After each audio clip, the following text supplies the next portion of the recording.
l'impression, alors dites-moi, n'hésitez pas comme d'habitude, si vous regardez cette vidéo en replay, d'interagir comme si vous étiez en live avec moi, des petits cœurs, je suis d'accord, je suis pas d'accord, des commentaires.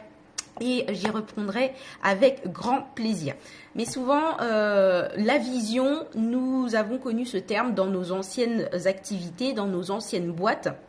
Et on nous disait que, voilà, les valeurs, le manifeste de la boîte, et souvent on s'apercevait que c'était un petit peu, pour certaines boîtes, pour une majorité d'entre elles, c'était un petit peu du pipeau, un petit peu bullshit, et quand on arrive en entrepreneuriat, on n'a pas envie d'avoir la même image, on n'a pas envie de répéter les mêmes erreurs et d'avoir des visions un peu bullshit, alors que c'est tellement important. Donc, dans ce petit débrief de 15 minutes, je vais essayer d'être courte, d'être concise. On va essayer d'expliquer un petit peu ce que n'est pas la vision, ce qu'est une vision, mais surtout comment, avec des exemples concrets, parce que moi j'aime beaucoup le concret, la simplicité, les trucs de dire ok, je sais où je mets les pieds, où on veut en venir. Eh bien, on va essayer d'expliquer comment la vision peut vous aider à durer surtout dans votre activité. Alors, on commence par le premier point, celui, la clarification un petit peu du concept. Alors, ce que n'est pas une vision. Une vision ne va pas être un objectif à court terme, une simple idée ou un simple projet. Ça, c'est pas une vision. Une vision, c'est pas un slogan, une baseline ou une devise marketing. Ce n'est pas une vision. Et une vision, c'est pas un business plan, un plan détaillé de tout ce qui va se passer. Ce n'est pas une vision.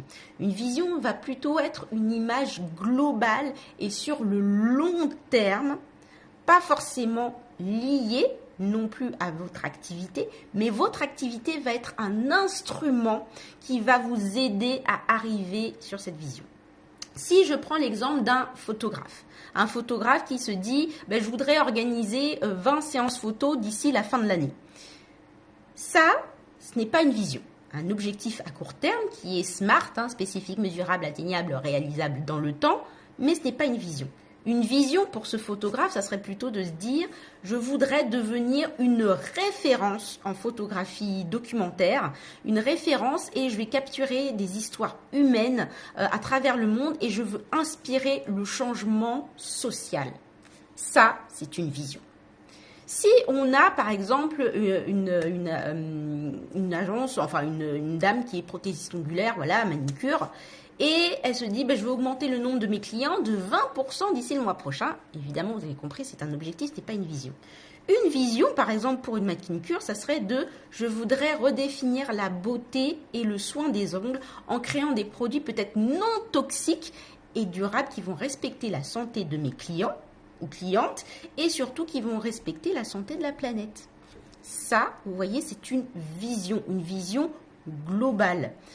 Pour une sophrologue, par exemple, elle pourrait pas se dire « je voudrais atteindre 200 clients d'ici l'année prochaine ». Non, la vision qui va la tenir sur le long terme, ça serait peut-être apporter la sophrologie dans toutes les écoles en France pour fournir aux enfants les outils peut-être de gestion du stress et de pleine conscience qui vont pouvoir les aider à leur développement personnel. Ça, vous voyez, c'est une vision. Et pour cela, la vision, elle peut se révéler d'une manière mais suffisamment concrète dans vos activités. Donc, dites-moi en commentaire, n'hésitez pas à me le dire justement si vous avez déjà une vision, si elle est bien claire dans votre tête justement, ou si vous n'avez pas encore une vision, ou si vous vous dites, franchement, finalement, est-ce que la vision, ça serait pas toujours quand même du bullshit? Mais voilà, je vais essayer de vous donner vraiment ce côté concret de la vision. Donc n'hésitez pas vraiment à participer en commentaire, c'est le but de ce débrief de mentoring. Alors, les effets en fait concrets d'une vision, parce qu'on se dit oui j'ai une vision mais c'est pas clair, après concrètement comment ça peut se développer dans mon activité. Voilà. Premièrement, la vision, ça peut te donner, et ça te donne, c'est pas que ça peut, ça donne une orientation et une motivation. Ça va te fournir une orientation vraiment constante. Même quand tu es en galère, même quand tu te dis que ton entreprise, c'est du bullshit, que ça va pas aller, que tout va mal, elle va te motiver à persévérer. même, voilà, comme je te dis, lorsque la situation est complexe. Par exemple, la vision, je reviens toujours sur l'exemple peut-être d'un photographe qui se dit, ben voilà, je veux créer une série qui ouvre de photos, qui ouvre des dialogues sur des enjeux sociaux importants, peut-être dans diverses communautés, et toujours pour servir au changement social. Ben, l'effet que cette vision va avoir sur son activité, ça va lui offrir une orientation, un guide pour des projets photos. D'accord, qui vont être vraiment spécifiques. Et ça va maintenir sa motivation lorsqu'il aura des périodes soit de blocage en termes de créatif, ou alors il n'y a pas de financement, mais il va se souvenir que cette vision de créer une série de photos, de thématiques qui ouvrent le dialogue social et amène au changement social, c'est ça qui le tient, c'est ça qui le guide, et il va choisir des actions spécifiques. La vision, qu'est-ce que ça peut t'aider encore? Ça peut t'aider à une prise de décision qui est beaucoup plus simple. Tu es en mesure de prendre des décisions plus rapides et surtout plus efficaces en fait pour ton activité. Car tu vas savoir ce qui s'aligne avec ta vision ou avec ton objectif ultime. Si je reprends l'exemple de ma petite manicure, elle veut promouvoir la beauté non toxique.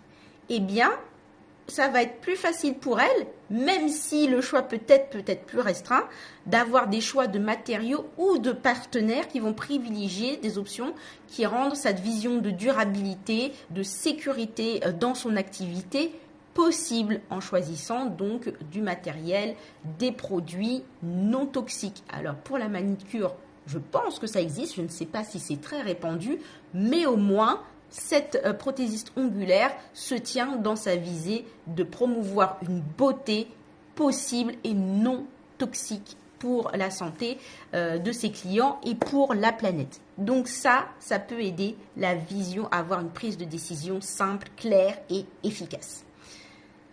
La vision, quand on a une vision claire et qu'on peut la partager, c'est aussi le côté attractif pour des nouvelles opportunités, nouvelles ressources. Ça attire des personnes, ça peut attirer des partenaires qui résonnent en fait avec tes valeurs et qui ont peut-être aussi un même objectif en commun. Imaginons une conseillère en images qui a la vision de soutenir, d'aider un maximum de personnes à découvrir un style authentique aussi, eh bien ça peut l'aider pour attirer des partenariats avec des marques éthiques, des influenceurs qui sont engagés sur l'authenticité, la confiance en soi, et ça peut l'aider à obtenir des collaborations pour enrichir son offre actuelle, parce que elle a cette vision qu'elle a partagée et qu'elle partage avec d'autres. Mais surtout, une vision, ça aide pour la stratégie de marque à être cohérent. Donc cohérent avec ta marque, elle assure que chaque aspect de ta marque, que ce soit du marketing, de la com, de l'expérience client, est cohérente et centrée sur ta direction, sur ta vision.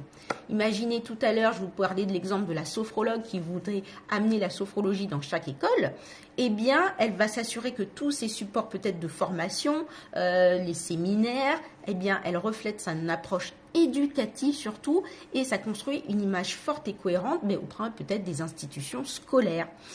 Donc, ça t'aide aussi pour la cohérence de ta marque. La vision, elle va t'aider, donc je le répète, en termes d'orientation, de motivation, ça c'est clair.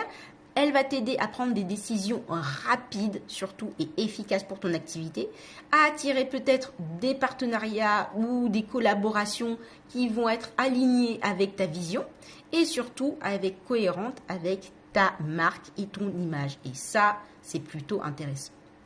Alors, comment on fait pour poser une vision?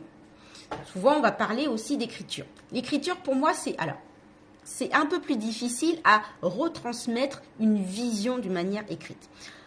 Déjà, c'est pour ça que je vais vous proposer un autre truc, c'est le mood board vision. Vous en avez déjà peut-être sûrement entendu parler, mais je trouve que pour pouvoir transmettre, c'est quelque chose de plutôt simple. Mais déjà, il faut réfléchir à ses aspirations profondes. Donc, prenez le temps de savoir qu'est-ce que vous aimeriez accomplir sur le long terme. Qu'est-ce qui vous apporte un sens véritable? Pourquoi, en fait, vous faites votre activité? Pas forcément que pour aider les gens. Et cette vision ne peut ne pas forcément être liée à votre activité. C'est-à-dire que elle peut être grandiloquente, peut-être pour vous, et c'est votre activité qui va vous aider à accomplir votre vision. Moi, je souhaite que toutes les personnes que j'accompagne, un maximum de personnes qui sont introverties, qui aident spécialement à valoriser les autres, qui valorisent peut-être des objets, eh bien, puissent laisser son empreinte. Parce que je pense que chaque personne a le droit et doit être inoubliable et identifiable, en tout cas, à travers son message ou à travers ce qu'elle fait. Donc, moi, je veux que chaque personne laisse son empreinte. Donc, réfléchissez à vos aspirations et comment moi, par exemple, en laissant mon empreinte, mon activité, je peux concourir à ma vision. Il faut aussi que vous exploriez l'impact que cette vision que vous souhaitez avoir. Demandez-vous comment vous souhaiteriez avoir cet impact dans votre secteur, pour vos clients et comment, comme je vous l'ai dit, votre entreprise peut contribuer de manière significative à cette vision. Et ensuite, imaginez aussi l'avenir idéal pour cette vision. Imaginez-vous votre entreprise dans quelques années. Oui, ce n'est pas du court terme, mais c'est du long terme. Le but, c'est que votre entreprise dure et que vous puissiez pas à pas atteindre cette vision. Donc, si vous n'arriverez pas à rédiger, voilà, une déclaration de vision, ça peut être aussi comme un manifeste, essayez un mood board vision où vous imaginez quelle est la place de votre business dans votre vision, de votre lifestyle, quel est l'impact que vous voulez avoir avec des images qui vous parlent. Donc, pour votre vision, soyez ambitieux. Elle doit respecter le côté équilibre entre ce qui est atteignable pour vous, mais ce qui vous pousse aussi à aller vraiment au-delà, aux abords. Et surtout, dans votre vision, n'oubliez pas de rester fidèle à vos valeurs. Ce que vous n'avez pas aimé effectivement dans vos entreprises peut-être salariées, si vous êtes en reconversion, eh bien, assurez-vous que votre vision est en alignement avec vos valeurs personnelles et professionnelles. Voilà, vous voyez, c'est très court ce que je voulais vous dire sur la vision et c'était un petit débrief par rapport à ce que j'ai discuté avec, ce que j'ai dit, je sais pas si c'est du français, mais par rapport à ma discussion avec ma mentorée où on parlait de vision. Et si vous prenez le mentoring de l'entrepreneur avec moi, c'est ce dont on va parler en premier, c'est de votre vision. Alors, nous avons vu ce que n'est pas une vision, qui n'est pas un objectif à court terme, qui n'est pas un simple slogan, qui n'est pas un business plan. Et on a découvert en fait le côté des impacts qu'une vision bien définie peut avoir sur votre entreprise avec des exemples concrets, je l'espère, pour vous. Donc, prenez le temps après cette vidéo de réfléchir à votre vision, si vous êtes sûr d'en avoir vraiment une et comment elle peut vous guider sur le chemin entrepreneurial. Si vous n'arriviez pas à faire ce travail, je peux vous aider. Prenez un petit papotage avec moi ou alors je vous accompagne en tant que mentor pour vous aider dans votre vision et à faire que votre activité dure le plus longtemps possible. Voilà. Prenez soin de vous, je vous souhaite une belle journée, une belle soirée, ça dépend l'heure à laquelle vous me regardez et on se retrouve la semaine prochaine pour un prochain débrief de mentoring. N'hésitez pas, commentez, dites si ce format il vous plaît ou pas et s'il y a un autre sujet, toujours sur le terme de la communication globale que vous souhaitez que j'aborde. Ciao.